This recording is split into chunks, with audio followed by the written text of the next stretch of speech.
boy, I really didn't like this one.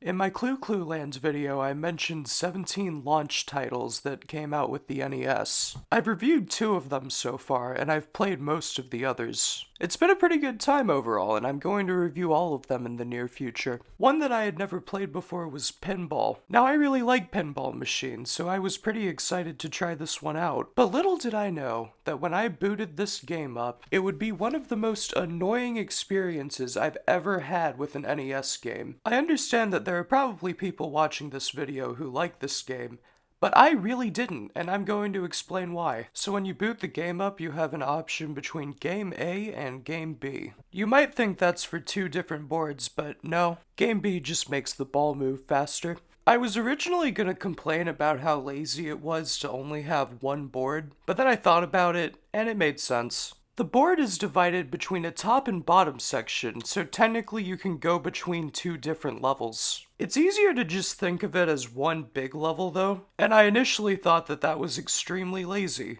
But then I thought about it, and I realized that one level is fine. I mean, imagine getting this game in 1984. It's the closest alternative you could have had to having a pinball machine in your house. This game is actually pretty good for the 80s. But unlike a lot of the other NES games which still hold up today, there is absolutely no reason to go back to this unless you're curious about Nintendo's history. For everything this game gets right, there are 2 or 3 things that it completely falls on its face with. The main issue being the visuals. Not only are they boring, but they also just make absolutely no sense when you think about them. What is the theme of this machine? So many pinball machines have these great themes that make them so exciting and fun and visually stimulating. What is this game's theme? Well, it's blue.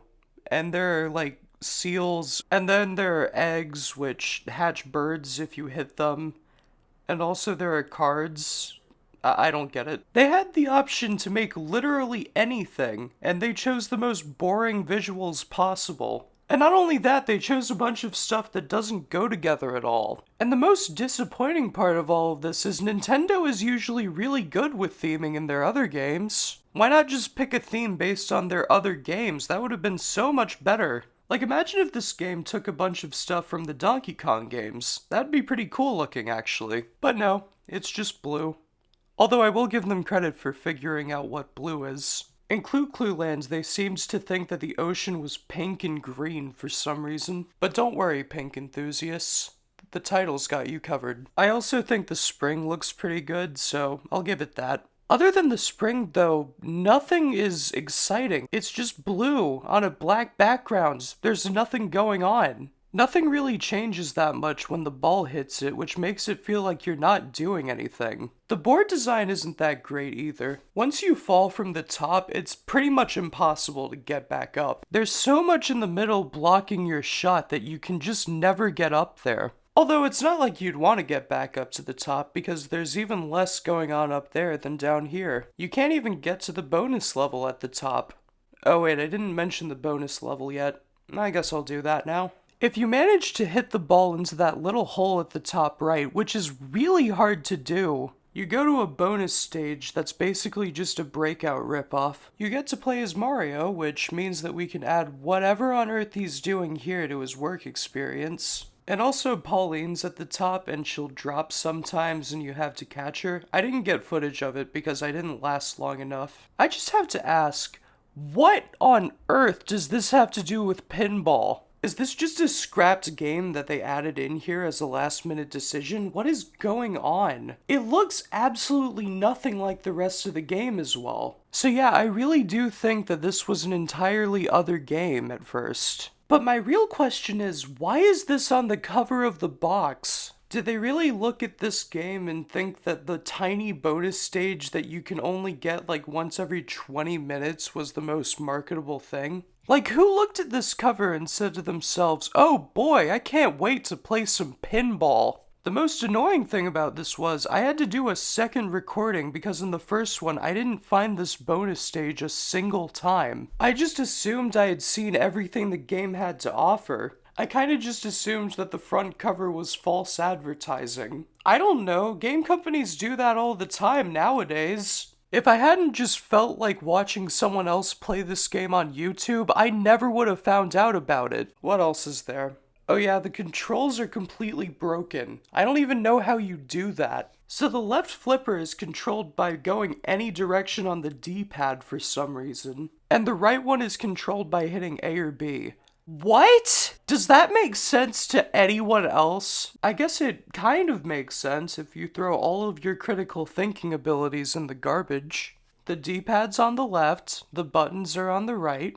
Left flipper, right flipper. The thing is though, like, you have two buttons. Why not just use the two buttons? That's what every other game did. Imagine if you were playing Super Mario Brothers and both of the buttons made you shoot fire and hitting up on the D-pad jumped. It would be really annoying. And also to pull in the plunger, you have to hit one of the buttons. Why? This is so stupid that my head hurts. And the thing is, for the bonus stage, you just hit left and right like a normal game. If you ask me what I think this game should have done, I think B should have been the left flipper, A should have been the right flipper, and down should have been to pull back the plunger. That sounds so much more natural to me. But whatever. I know I'm not accomplishing anything by complaining about the controls of a 42-year-old game, but like, still, this is really weird. Like, you have to agree with me on that. Oh, did I mention that this game is extremely cheap? The amount of times that the gutters bumped the ball into the gutters was jaw-dropping. A lot of the time it feels like you lose a ball for something that's completely out of your control, which is really annoying. I mean, I understand that pinball machines only exist so that they can steal all your money, but usually they're less blatant about it. And plus, this is an NES game, so like, they're not getting any fake quarters out of you. I appreciate the dedication to realism, but realism shouldn't come at the cost of fun. You know what, I'll give this game credit on one thing though. The physics actually work. They feel pretty natural and accurate. At times it actually does feel like you're playing a real pinball machine, which is really the highest praise that this game can be given, because that's exactly what it's supposed to do. But then almost every time you notice something else that's completely wrong and it takes you out of it. Hey, why are there Pac-Man dots at the top left?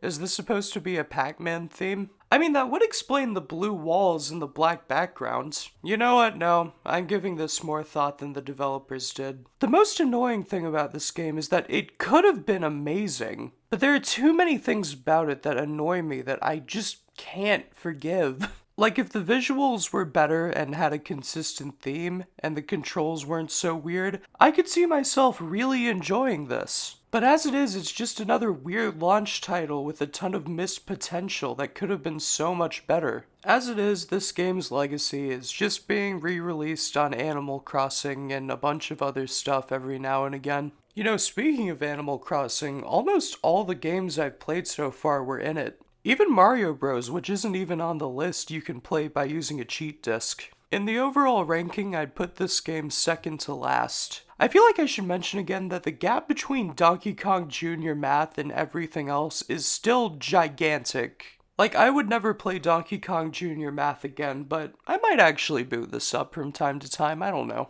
I probably had more fun with it overall than Mega Man 1, but Mega Man 1 is way more of a game, so I feel like it wouldn't be fair to put it lower. Up next, I'm going to be following a request and doing Kirby's Adventures, so please like and subscribe if you want to see that. Anyway, 4 out of 10, thank you for watching, bye.